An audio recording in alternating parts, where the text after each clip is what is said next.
지난주에 살펴봤던 18절과 19절 말씀에서 바울은 그리스도의 십자가의 원수로 행동하는 것이 무엇인지를 정확히 말해 주었습니다. 십자가의 원수라는 것은 곧 그리스도를 믿고 의지하지 않는 모든 것으로서 그런 사람들은 자기의 정욕을 숭배하면서 이 땅의 것만을 추구한다고 하였습니다. 이렇게 그들은 그리스도와 반대되는 온갖 죄악만을 추구하기 때문에 그리스도의 십자가의 원수라고 불리는 것입니다. 그리고 이외에도 빌립보서 3장 전체에는 그리스도의 복음에 반대되는 대적자들을 정죄하는 말씀이 가득합니다. 자, 여러분, 그런데 이렇게 남을 비판하고 정죄하는 것은 현대적인 관점에서 대단히 나쁜 것으로 여겨지곤 합니다. 특히 오늘날의 현대 기독교에서는 비판 그 자체를 대단히 악하게 생각하고 할 수 있는 한 모든 것을 포용하고 화합하는 방향으로 나가야 한다고 말하죠. 하지만 그런 입장을 가진 분들은 사도 바울은 물론이거니와 예수님께서 얼마나 많은 비판을 하셨었는지를 생각해야 할 것입니다. 하나님께 속한 모든 사람들은 복음을 대적하는 모든 것들에 대해서 결코 가만히 있을 수가 없습니다. 그들은 언제나 하나님의 말씀을 기준으로 해서 그 말씀에 어긋나는 것들을 분별하고 지적하며 또한 그 일을 하다가 욕을 먹는다 할지라도 그것을 감수할 수 있습니다. 그렇게 악한 자들을 비판하는 그것은 하나님의 영광이라는 분명한 목적으로부터 나오는 것입니다. 오늘 바울 역시 마찬가지로 오직 그리스도와 하나님의 영광이라는 그 목적을 가지고서 악한 자들을 대적한 것입니다. 바울은 결단코 비판하는 것 그 자체를 좋아한 것이 아니며 오직 교회와 성도들을 보호하기 위해서 성경적인 비판을 가한 것이죠. 자, 그리고 바울은 여기에 이어서 악인들과 다르게 우리 성도들만이 가진 모습을 제시하고 있습니다. 그는 오늘 성도의 정체성에 대하여서 아주 명쾌하게 제시하고 있는데 그것은 성도들이 하늘나라의 시민이라는 것입니다. 우리의 시민권은 하늘에 있으니, 자, 다시 말해서 바울은 성도들이 이 땅이 아니라 저 하늘에 속한 백성이라고 말한 것입니다. 이 세상의 불신자들은 이 세상에 살면서 동시에 이 세상에 속해 있는 자들입니다. 그렇지만 성도들은 그와 다르게 자, 그들과 똑같이 분명히 잠시 이 세상에 거주하고 있긴 하지만 이 세상에 속한 것이 아니라 하늘에 속해 있는 것입니다. 그러므로 성경은 성도들에 대해서 거류민과 나그네라고 표현한 것이죠. 이렇게 성도들은 하늘에 속한 시민으로서 하늘나라에 들어가기 위한 여정을 이 땅에서 거치고 있는 것입니다. 자, 그런데 우리가 이 말을 잘못 이해하게 되면요, 마치 우리가 하늘에 도착해야만 그 시민권을 얻게 되는 것으로 느껴질 것입니다. 물론 우리가 하늘의 백성으로 완성되는 것은 하늘나라에 도착했을 때가 맞습니다. 그렇지만 우리는 과거에 우리가 하나님께 부르심받고 예수님을 믿게 된 그날로부터 이미 그 나라에 속한 백성이 된 것입니다. 그러므로 우리는 이 땅에 거주하는 동안에도 하나님의 법과 그분의 기준에 맞는 하늘나라 백성의 생활을 해야 하는 것입니다. 자, 그런데 한편 이 바울이 사용했던 시민권이라는 말이 무엇이겠습니까? 자, 그것은 당시에 로마 제국에서 사용했던 부여했던 시민권과 똑같은 단어입니다. 자, 바울은 당시 사람들에게 익숙했던 로마 시민권의 개념을 통해서 천국 시민권이 가지는 특권과 의무 등을 알기 쉽게 설명한 것입니다. 자, 고대 세계에서 로마 제국의 영광은 정말로 대단했습니다. 로마 제국은 그 이전까지 존재했던 그 어떤 국가보다 더 발달한 법 체계를 가지고 있었고 또한 군사와 경제, 정치의 측면에서도 가장 발달한 문명 국가였습니다. 또한 로마는 당시 지중해를 중심으로 해서 유럽과 아프리카 그리고 서아시아 전역을 지배하던 대제국이었기 때문에 그 로마 제국의 시민이 된다는 것은 정말 모든 면에서 굉장한 특권과 명예를 얻는 것이었죠. 로마의 시민은 로마 제국의 법적인 보호와 존중을 늘 받을 수 있었고 또한 투표권을 통해서 제국의 정치에도 참여할 수 있었으며 로마 제국 내에서 경제, 문화, 이주 모든 면에서 자유로운 삶을 영위할 수 있었습니다. 그래서 그 당시에 로마 시민권을 얻는다는 것은 정말 모든 사람이 다 열망하는 최고의 특권이었습니다. 그런데 바울은 태어나면서부터 로마의 시민권을 가진 사람이었습니다. 바울의 아버지는 유대인이었지만 바울이 태어나기 이전에 로마 시민권을 취득한 것입니다. 그래서 그 아버지에게서 태어난 바울은 태생적인 로마 시민이 될 수 있었던 것이죠. 그렇지만 바울은 그 자랑스러운 로마 시민권을 의지하거나 과시하지 않았고 또한 그것을 통해서 부귀영화를 누리려고 하지 않았습니다. 오늘 이 본문에서도 그는 자기가 가진 로마 시민권에 대해서는 단 한마디도 언급하지 않고 있습니다. 그는 오직 하늘나라의 영원한 시민권에 대해서 말하면서 그 하늘의 시민권이 무엇인지를 알아야 한다고 모든 성도에게 권면한 것입니다. 그러므로 이 권면을 따라서 우리는 이 하늘의 시민권에 대해서 확실히 알고 있어야 하고 또한 그 시민권에 합당한 정체성을 가지고 살기 위해 힘써야 하는 것입니다.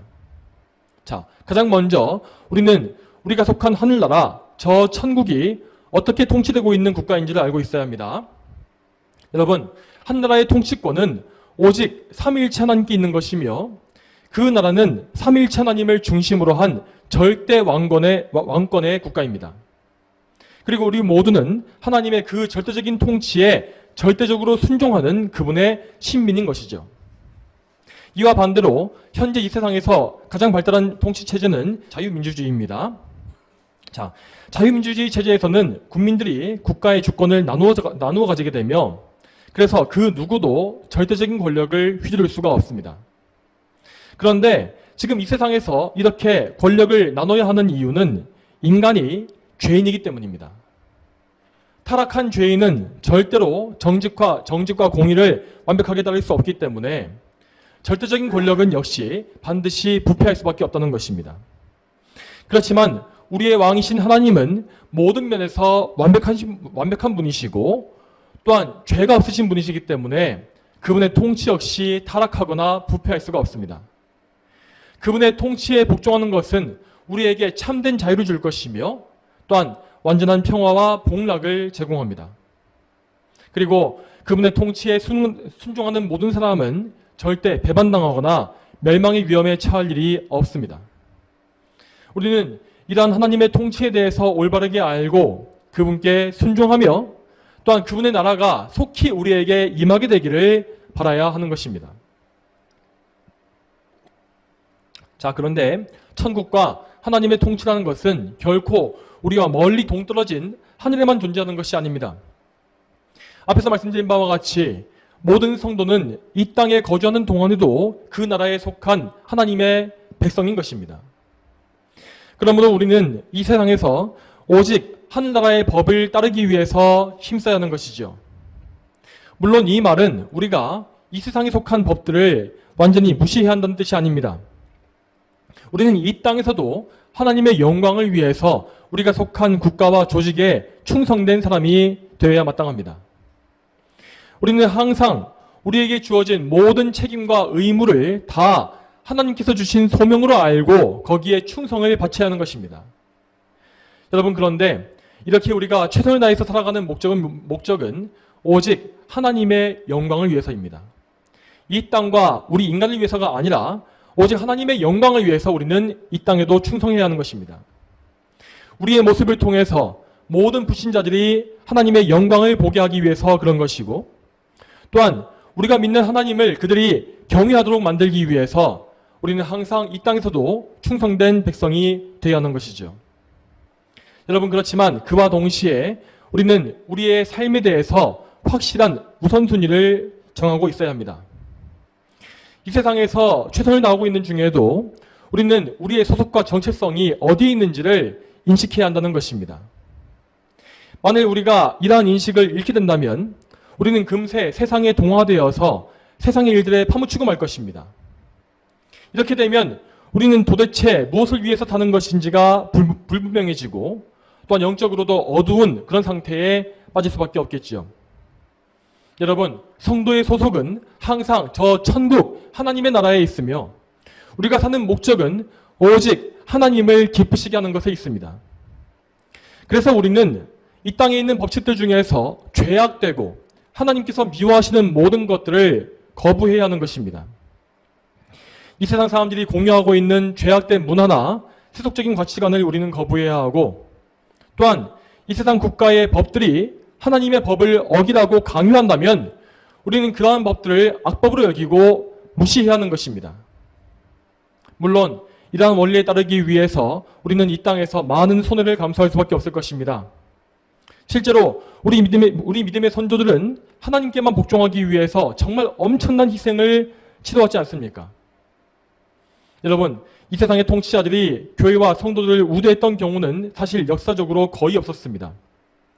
이 세상의 법과 질서는 죄인들에 의해서, 죄의 법에 의해서 형성되어 왔기 때문에 손쉽게 마귀의 도구가 되었었고, 그래서 성도들을 핍박하는 일에 자주 사용되곤 했었습니다. 그렇지만 그리스도께서는 성령님을 통하여서 그분의 백성들을 붙들어 주셨고, 그들이 항상 담대한 믿음으로써 이 세상을 이길 수 있도록 인도해 주신 것입니다. 그러므로 우리 역시 우리의 조상들과 같은 믿음을 가지고 이 세상의 악한 세력에 대해서 대항할 수 있게 달라고 늘 하나님께 간구해야 할 것입니다. 자, 여기에서 더 나아가서 우리 하나님 나라의 백성의 정체성은 우리의 개인적인 영역과 마음속 깊은 곳까지 미치는 것입니다. 로마서 8장 2절 말씀은 우리의 삶 속에 깊이 있는 하나님 나라와 통치에 대해서 이렇게 말하고 있습니다. 그리스도 예수님 안에 있는 생명의 성령의 법이 죄와 사망의 법에서 너희를 해방하였다. 자, 로마서 8장 2절 말씀입니다. 자, 과거에 우리는 죄와 사망의 법에 속해 있었다고 하였는데, 이것은 우리가 죄인으로서 죄의 권세 아래 놓여 있었다는 사실을 말합니다. 죄는 마치 사슬과 같이 모든 면에서 우리를 얽어매고 있었으며, 그래서 우리는 의에 대해서 완전히 무능하고 계속해서 죄만 지을 수 있는 최악의 상태에 빠져 있었습니다. 그런데 그런 가운데서도 우리에게는 항상 하나님의 율법에 엄중한 요구가 주어져 있었습니다. 왜냐하면 모든 사람은 하나님의 형상을 따라 지어진 인격적인 피조물이었기 때문에 하나님의 법에 따라야 할 의무를 안고 있었기 때문입니다. 그렇지만 타락한 죄인은 하나님의 법에 순종할 능력이 없고, 그래서 율법에 의해서 정죄받고 멸망할 수밖에 없는 처지가 된 것이죠. 그래서 결국 하나님의 거룩한 율법은 죄인들에 대해서 사망의 법이 되고 만다는 것입니다.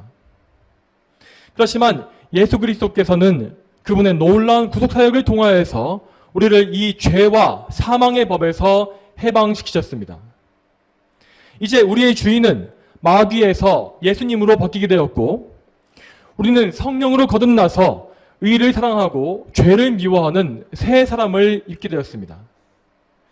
또한 우리에게 더 중요한 것은 우리에게서 율법의 요구가 완전히 만족되었다는 사실입니다. 물론 우리에게는 여전히 율법에 완전히 순종할 수 있는 능력이 없습니다. 하지만 더 이상 율법은 우리에게 사망의 법이 될 수가 없다는 것입니다. 왜냐하면 예수님께서 우리를 대신하여서 율법의 모든 요구를 다 만족시키셨기 때문이죠. 그러므로 예수님 안에 있는 우리에게는 결코 정죄함이 없다는 것입니다. 우리에게는 더 이상 죄로 인한 심판이나 형벌이 존재하지 않습니다. 하나님은 그리스도를 통하여서 우리의 신분을 노예에서 자녀로 바꿔주셨고, 우리는 그분의 존귀한 자녀로서 완전히 새로운 법에 복종하게 되었습니다. 우리가 복종하게 된 바 새로운 법이란 것은 생명과 성령의 법이라고 하였습니다. 우리는 그리스도 안에서 영원한 생명을 얻었고, 성령이 내주하신 가운데 항상 그리스도와 동행하게 되었습니다. 그리고 성령님을 통하여서 우리는 하나님 나라의 통치를 받게 되는 것입니다. 이 하나님 나라의 통치는 이 세상 국가들의 통치와 완전히 다릅니다. 이 세상의 법과 통치는 오직 밖으로 드러나 있는 우리의 행동에 대해서만 통제력을 가집니다. 이 세상의 법은 우리가 마음속으로 가지고 있는 생각과 의도를 판단할 수 없는 것입니다. 그렇지만 하나님 나라의 법은 우리의 행동뿐만 아니라 우리의 속마음까지도 지배하시는 법칙입니다.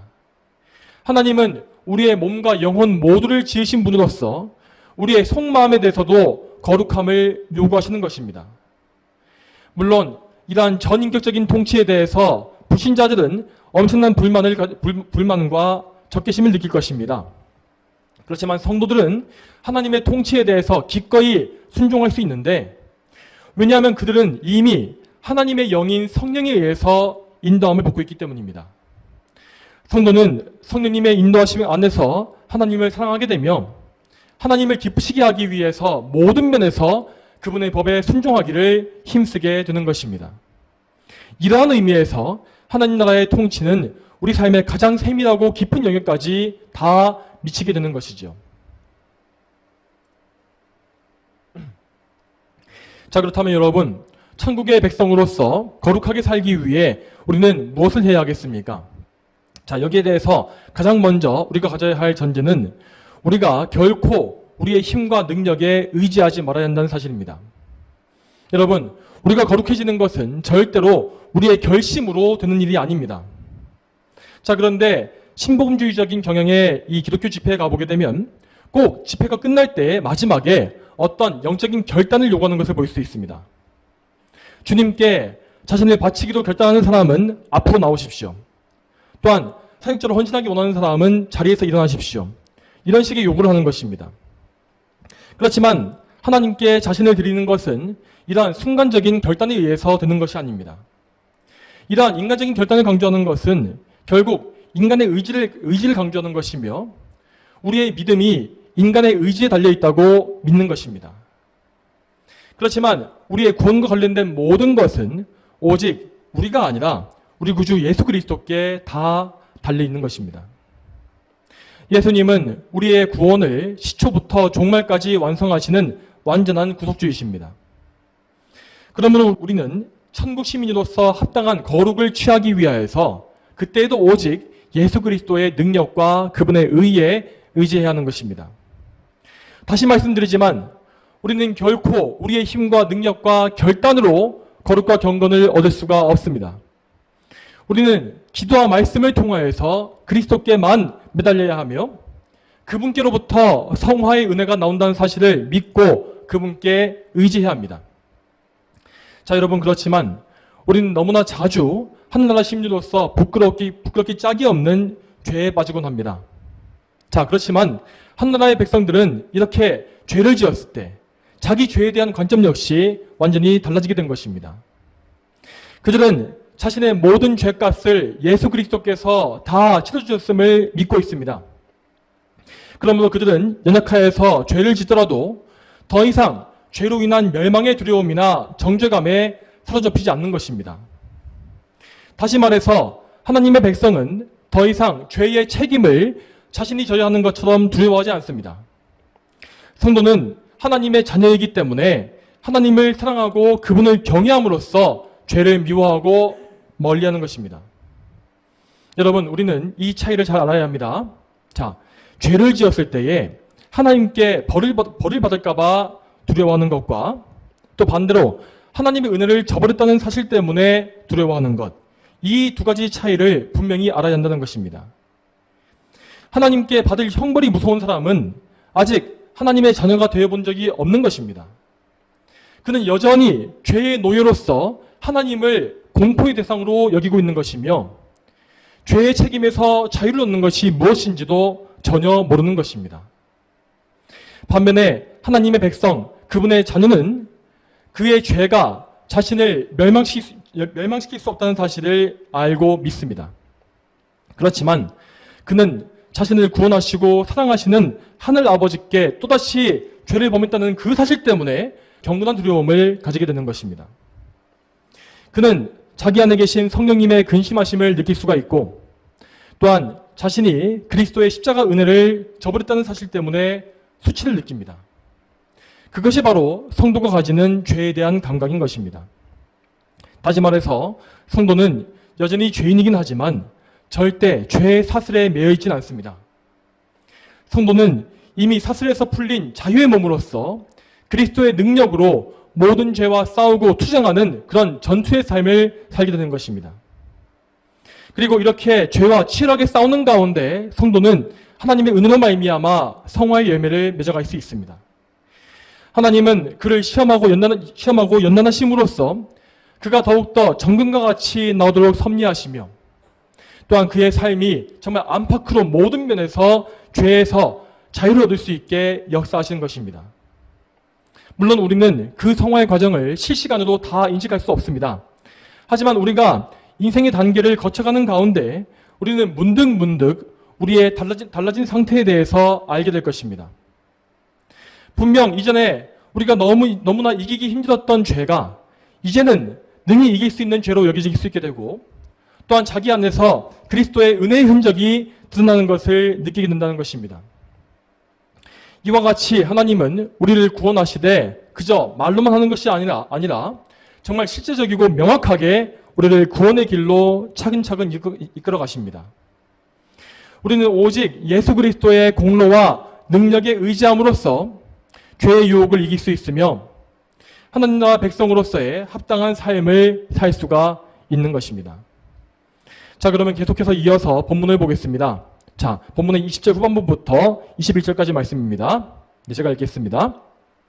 그것으로부터 오실 구원자 곧 주 예수 그리스도를 기다린다.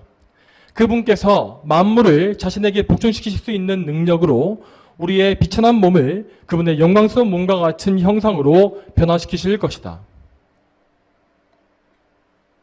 이 말씀과 같이 우리 모두는 하나님의 백성으로 사는 가운데 장차 우리에게 다가올 복된 소망을 바라보고 있습니다. 그 소망은 곧 다시 오실 우리 주 예수 그리스도를 기다리는 것입니다. 그분은 우리의 시민권이 속해 있는 하늘로부터 내려오실 것이라고 하셨으며 또한 그분의 백성인 우리를 데리고 그 나라에 올라가실 것입니다. 여러분, 그 재림의 날이 약속되어 있다는 것은 우리에게 정말 큰 용기와 소망을 주는 것입니다. 여러분, 만일 우리가 이 땅에서 살아야 하는 날이 무한정 이어지게 된다면 우리 중에 그 누가 끝까지 믿음을 지킬 수 있겠습니까? 그렇지만 하나님은 그분의 백성을 불쌍히 여기심으로 이 세상에서 인내해야 하는 날들을 정해놓으셨고 또한 그 날 중에서도 그들이 충분히 견딜 수 있는 고난만을 허락하신다 했습니다. 여러분, 그렇지만 분명히 우리는 그리스도 예수님을 기다리는 이 삶 중에서 우리 주 예수님이 겪으신 것과 같은 고난을 많이 당해야 할 것입니다. 왜냐하면 이 땅에서 우리 성도들은 그리스도의 고난에 연합되어 있는 자들이기 때문이죠. 우리는 그리스도를 따르기 위해서 근심해야 하고 또한 가난해지며 오해와 미움을 사고 비천한 취급을 받게 될 것입니다. 이렇게 온 세상은 우리를 박대하고 천대하겠지만 우리는 그런 와중에도 그리스도 안에서 우리가 존귀한 신분을 얻었음을 믿어야 합니다. 고린도후서 6장 9절에서 10절 말씀에 이렇게 나와 있습니다. 우리는 이름 없는 자 같으나 유명하며 죽는 자 같으나 부하라. 우리가 살아있으며 징계를 받는 자 같으나 죽임당하지 않고 근심하는 자 같으나 항상 기뻐하고 가난한 자 같으나 많은 사람을 부유하게 하고 아무것도 없는 자 같으나 모든 것을 가진 자이다. 이 말씀과 같이 성도는 이 땅에서 정말 많은 고난을 당하고 비천한 취급을 받게 될 것입니다. 그렇지만 우리는 우리에게 참된 존귀함을 주신 분이 누구신지를 알고 그분의 오심을 기다리고 있지 않습니까? 우리가 기다리고 있는 예수 그리스도께서는 하나님 아버지로부터 왕권을 위임받은 왕으로서 만왕의 왕이요 만주의 주로 통치하는 분이십니다. 물론 지금 당장 우리는 모든 만물이 그분께 복종하는 모습을 보고 있지 못합니다. 하지만 예수님은 눈에 보이지 않는 권세로 말미암아 모든 만물을 지금도 통치하고 계시며 또한 모든 만물을 통해서 그분의 뜻을 이루어가고 계십니다. 자, 그렇기 때문에 아무리 악한 자들이 그리스도를 대적한다 할지라도 그들의 모든 악행은 결국 그리스도의 영광을 위한 도구로 쓰이게 되는 것입니다. 그리고 그리스도의 그 전능한 능력은 장차 그분께서 다시 오실 그 날에 가장 찬란하게 빛날 것입니다. 재림의 날은 우리 주 예수님께서 가장 큰 영광을 받으실 날입니다. 그때에 모든 사람과 모든 천사는 다 그리스도의 심판대 앞에 설 것이며 그들 중에 어떤 자도 예외가 없을 것입니다. 그들 모두는 다 그리스도의 의로운 심판을 받게 될 것인데 그 심판과 주권에 반항할 수 있는 자는 아무도 없습니다. 그러므로 그 날에 우리는 오늘 본문에 나온 바와 같이 만물이 그리스도 앞에 복종하는 모습을 보게 될 것입니다. 그리고 예수님은 그 전능한 능력으로 말미암아서 우리의 비천한 몸 역시 변화시키실 것이라고 말씀하셨습니다. 성도 여러분, 이 말씀은 단순히 우리의 모습이 존귀하게 변하는 것만을 의미하지 않습니다. 그리스도께서 우리를 영광스럽게 변화시키신다는 것은 곧 그분께서 우리를 그분께 완전히 복종시키신다는 의미입니다. 마지막 재림의 날에 그리스도께 완전히 복종하게 되는 것은 비단 이 세상의 불신자들만이 아닙니다. 그날에는 우리 성도들 역시 그리스도께 완전히 복종하게 될 것입니다. 우리는 지금 육신의 장막에 거하는 중에 우리 안에 그리스도께 복종하지 않는 부분이 남아있음을 늘 보게 되지 않습니까? 우리는 계속해서 죄와 싸우고 있지만 그럼에도 우리 안에서는 끊임없이 죄가 튀어나옵니다. 우리는 우리의 죄악된 본성으로 인하여서 조금만 영적으로 느슨해져도 마귀의 유혹에 금세 넘어지게 됩니다. 우리가 기도하지 아니할 때에 마귀는 금세 우리의 틈을 노립니다. 여러분, 이러한 우리 자신의 불순종이 얼마나 우리를 비참하게 만듭니까? 또한 얼마나 우리를 탄식하고 눈물 흘리게 만듭니까? 오죽하면 바울조차 말하기를 나는 비참한 사람이다. 이 사망의 몸에서 누가 나를 건지겠느냐라고 탄식했겠습니까? 그러므로 성도 여러분, 잘 기억하십시오. 우리 주님께 가장 복종하지 않는 사람은 언제나 나 자신입니다. 우리는 다른 사람의 불순종과 죄악에 대해서 지적하고 정죄하는 것을 너무나 잘합니다. 하지만 정작 우리 자신의 가장 큰 죄를 깨닫고 회개하는 것에는 너무나 느립니다. 우리는 정말 지독하게도 우리의 육신에 의지하려고 하며 자꾸만 우리의 몸 안에서, 우리의 육신 안에서 소망을 찾으려고 합니다. 물론 우리에게 주신 이 몸은 하나님의 귀중한 선물이 맞습니다.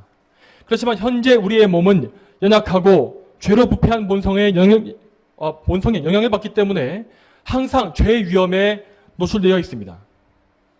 우리는 이 육체로 인하여서 항상 죄의 유혹을 받으며 지치고 힘들고 게을러지기 쉽고 또한 정욕에 빠지거나 혈기에 서잡히기가 역시 쉽습니다. 그렇기 때문에 만일 우리가 우리 몸에 속한 일들에 큰 의미를 두고 거기에 집착하게 되면 우리는 반드시 죄에 얽매여서 넘어지고 죄를 짓게 되는 것입니다. 따라서 우리는 우리의 몸에 속한 일들에 크게 연연하지 말아야 합니다. 자, 다만 우리 그리스도인들은 하나님을 섬기기 위해서 우리의 육신 역시 사용해야 하기 때문에 이 육신에 대해서는 적당한 건강을 유지하고 그 육신의 필요를 적절히 채워주는 선에서 만족해야 하는 것입니다. 이에 대해서 바울은 이렇게 말하고 있습니다. 디모데전서 4장 8절 말씀에 이렇게 말합니다. 육체의 훈련은 약간의 유익이 있으나 경건은 모든 일에 유익하며 현재와 미래의 생명의 약속이 있다. 이 말씀과 같이 우리의 육체를 단련하고 관리하는 것은 분명 유익하지만 그것은 단지 약간의 유익에 불과한 것입니다. 그렇지만 우리가 하나님과의 관계에 집중하고 우리의 영혼을 가꾸며 경건에 집중하는 것은 모든 일에 다 유익하며 또한 영원한 생명의 약속을 이루어주는 것이죠. 그러므로 성도 여러분, 결코 이 세상의 불신자들과 같이 육신의 문제에 얽매이지 마시기 바랍니다. 이 세상의 불신자들은 육신과 이 세상만을 붙잡고 살기 때문에 이 썩어질 장막을 위한 모든 일에 목숨을 걸고 있습니다. 젊을 때 그들은 온갖 육신의 정욕을 즐깁니다.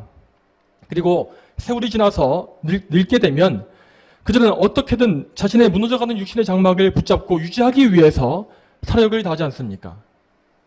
그렇지만 그들의 노력은 모두 다 허사가 될 것이며 결국 그들의 인생 자체가 다 허망하게 무너지게 될 것입니다. 반면에 성도는 지금 이 세상에서 우리에게 주어진 모든 것을 그저 지나가는 그림자와 같이 여겨야 합니다. 특히 지금 우리의 이 몸은 결국 다 땅에 묻히고 썩어질 것입니다. 우리 모두는 흙에서 지어졌기 때문에 결국 흙으로 돌아갈 것입니다. 그러므로 우리는 이 썩어질 육신에 소망을 두지 않고 썩지 않을 영원한 것을 사모해야 하는 것입니다. 여러분, 이 소망에 대해서 성경은 이렇게 말씀하고 있습니다. 고린도전서 15장 51절부터 54절까지 말씀입니다. 같이 읽겠습니다. 자, 시작. 보아라, 내가 너희에게 비밀을 말하는데 우리가 다 잠잘 것이 아니라 모두 변화될 것이다. 마지막 나팔의 순식간에 호련히 그렇게 될 것이다. 나팔 소리가 나면 죽은 자들이 썩지 않을 것으로 살아나고 우리도 변화될 것이다. 이 멸망할 것이 멸망하지 않을 것을 입어야 하고 이 죽을 것이 죽지 않을 것을 입어야 한다. 이 멸망할 것이 멸망하지 않을 것을 입고 이 죽을 것이 죽지 않을 것을 입을 그때에는 이렇게 기록된 말씀이 이루어질 것이다. 사망이 승리에게 삼킨 바 되었다. 여러분, 이 말씀에 나온 바대로 우리가 썩지 않을 몸을 입게 되는 것은 오직 우리 구주 예수 그리스도의 능력으로 말미암는 일입니다. 그분은 만물을 당신께 복종시킬 수 있는 능력으로 말미암아 우리의 비천한 몸을 변화시키셔서 우리 역시 그분 앞에 완전히 복종하게 하실 것입니다. 그날에 우리의 모든 죄성은 다 없어지고 육신의 모든 정욕 역시 소멸될 것입니다. 그러므로 우리는 죄와의 힘겨운 싸움을 싸우는 중에도 오직 그리스도 예수님의 재림날에 대한 이 복된 소망을 지키며 바라봐야 하는 것입니다. 이제 본문의 마지막 부분을 보겠습니다. 자, 21절의 마지막 부분입니다. 이렇게 되어 있습니다. 자, 우리의 비천한 몸을 그분의 영광스러운 몸과 같은 형상으로 변화시키실 것이다. 여러분, 이것이야말로 우리 성도들의 가장 복되고 영광스러운 소망이 아니겠습니까? 우리가 최종적으로 맞이할 상태는 단지 죄성과 정욕이 없어지는 정도가 아닙니다. 우리는 온 만물 가운데 가장 영화롭고 가장 존귀하며 가장 아름다운 형상을 입을 것입니다. 왜냐하면 우리가 변화되어서 닮게 될 대상이 다름 아닌 우리 구주 예수님이시기 때문입니다. 이 복된 소망에 대해서 사도 요한 역시 이렇게 말한 바 있습니다. 요한일서 3장 2절 말씀에 사랑하는 자들아, 이제 우리는 하나님의 자녀이다. 우리가 어떻게 될 것인지는 아직 나타나지 않았으나 그분께서 나타나시면 우리도 그분과 같이 될 것을 알고 있으니 이는 우리가 그분을 계신 그대로 볼 것이기 때문이다. 우리 주님께서 입으신 영광스러운 모습을 우리는 아직 눈으로 볼 수 없습니다. 그 황홀하고 아름다운 모습이 어떠할지를 우리는 아직 알 수가 없는 것입니다. 그러나 그 모습은 분명히 이 땅에서 그분이 취하신 초라한 모습과 같지 않을 것입니다. 그분은 빛나는 얼굴과 눈부신 흰 옷을 입고 계실 것이며 가장 두렵고 위험 있고 가장 아름다우며 가장 신령한 모습을 취하고 계실 것입니다. 우리는 그분께서 계신 모습을 그대로 다 보게 될 것인데 그때 우리는 아름다우신 예수님과 같은 부활의 몸을 입고 거룩함과 순결함으로 그분 앞에 서게 될 것입니다. 성도 여러분, 여러분은 이 복된 약속을 진정으로 사모하고 계십니까? 여러분의 인생의 궁극적인 목표는 어디에 있습니까? 여러분은 오늘 본문에서 말씀하신 바와 같이 천국의 시민권자다운 삶의 목표를 가지고 계십니까? 하늘나라의 백성이 된 사람들은 참으로 믿음의 사람들이고 그 믿음에 합당한 증거를 보이게 되어 있습니다. 그들의 목표와 지향점은 이전과 완전히 달라졌고 이제 그는 이 세상의 목적을 두는 것이 아니라 영원한 본향의 목적을 두고 있습니다. 이 세상에는 영원한 것도 없고 성도들에게 영원한 가치를 가지는 것도 없습니다. 그래서 성도에게 진정으로 중요하고 영원한 것은 모두 그리스도와 함께 하늘나라에 숨겨져 있는 것입니다. 그러므로 성도 여러분, 여러분의 믿음과 삶의 목표를 세심하게 점검해 보시기를 부탁드립니다. 철로육정에 나온 크리스찬과 같이 모든 회심한 성도는 이 세상을 등지고 천국을 향한 순례길을 가는 사람들입니다.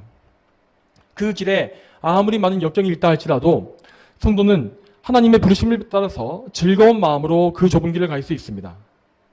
그들은 이 세상에 소망을 두지 않고 그리스도의 영광을 위해서 살아갈 수 있는 것입니다. 성도 여러분, 저와 여러분 모두가 이 천국의 시민권을 확실히 소유하게 되길 바라고 또한 그 시민권에 합당한 거룩한 삶을 살게 되기를 바랍니다. 그리고 우리 모두가 저 하늘의 소망을 두고서 오직 다시 오실 우리 구주 예수님만을 바라보며 살게 되기를 축복합니다. 다 함께 기도하시겠습니다. 하나님 아버지, 오늘도 하나님의 은혜 가운데 이 빌립보서 3장의 마지막 말씀을 보았습니다. 저희가 이 천국의 시민권을 가지고 산다는 것이 무엇인지를 보았으며 이 천국의 시민이 오직 예수 그리스도의 다시 오심을 바라보고 그 나라가 임하는 것을 바라보는 자임을 또한 들었습니다. 아버지, 이 말씀대로 저희가 이 세상에 소망을 두지 말고 오직 우리 구주이신 예수님만 바라보며 하나님께 모든 소망을 두게 해주시길 소망합니다. 저희가 이 세상의 정욕과 육신의 자랑을 따르지 아니하고 오직 예수님을 기쁘시게 할 그 모든 목적에 다 저희의 모든 삶을 바치게 하시고 언제나 성령께서 저희를 인도해 주셔서 이 모든 삶의 목적과 이런 가치를 이루어갈 수 있도록 주여 인도하여 주시옵소서. 감사드리며 예수님의 이름으로 기도 올립니다. 아멘.